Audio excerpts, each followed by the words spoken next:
While some scientists engineer shiny new consumer goods for an eager public, Harvard psychologist B.F. Skinner seeks nothing less than the engineering of human nature.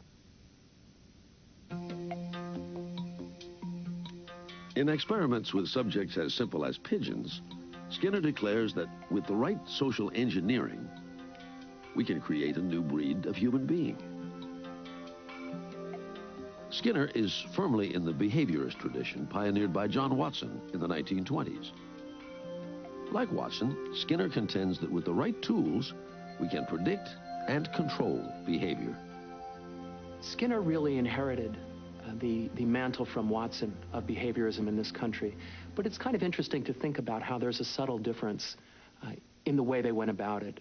Watson, as we know, ended up becoming an advertising executive, ended up embracing the American value system as it existed. Skinner was different. Skinner was a visionary. Skinner felt that through behaviorism, he could influence the world towards a greater humanity. Not meet humanity where it was, but take humanity to a new place through the principles of behaviorism. Picking up where Watson left off, Skinner wants to do the rigorous science to prove that environment is everything. Change the environment, he argues, and you can change the individual. Or in Skinner's case, the pigeon. Skinner himself was a born gadgeteer. He had, in his own early years, as a boy, for example, he developed ways of sorting ripe, I think it was cranberries, from unripe cranberries. He invented a cannon that would shoot things over his neighbor's fence.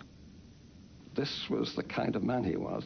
He was developing new ways to do everyday things in ways that were more comfortable, more efficient. During World War II, Skinner had developed a pigeon guidance device for the U.S. military. While the Russians had dogs carrying bombs, and the Swedes had seals to blow up mines, Skinner had a plan of his own. Teaching pigeons to guide missiles to an enemy target. At the time, however, the military had no missiles to guide. But Skinner's pigeon research did not go to waste. He develops a system called operant conditioning to prove that a behavior will be repeated by a subject when rewarded. Repetition leads to reinforcement. Reinforcement to changes in behavior. This hungry pigeon is moving about more or less at random. Sometimes it turns its head to the left.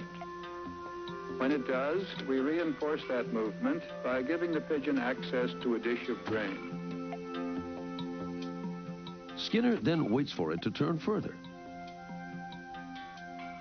Again, more food. Ultimately, the pigeon will turn in a complete circle, having learned that only when he turns will he be rewarded.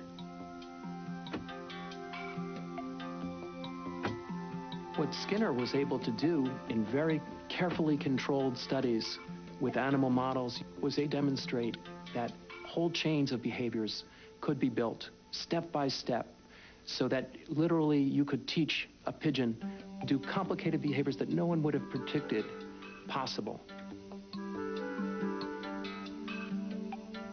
And Skinner believes that if it works for pigeons, why not people?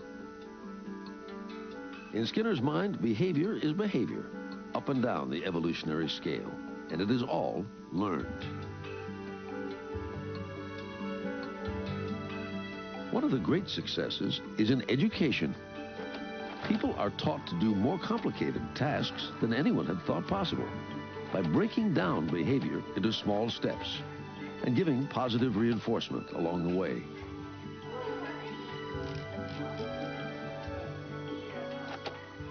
The essence of Skinner's work was that we could manipulate the environment in ways that would permit us to produce any kind of behavior that we wished, and we could develop individuals in ways that made every possible future open to them.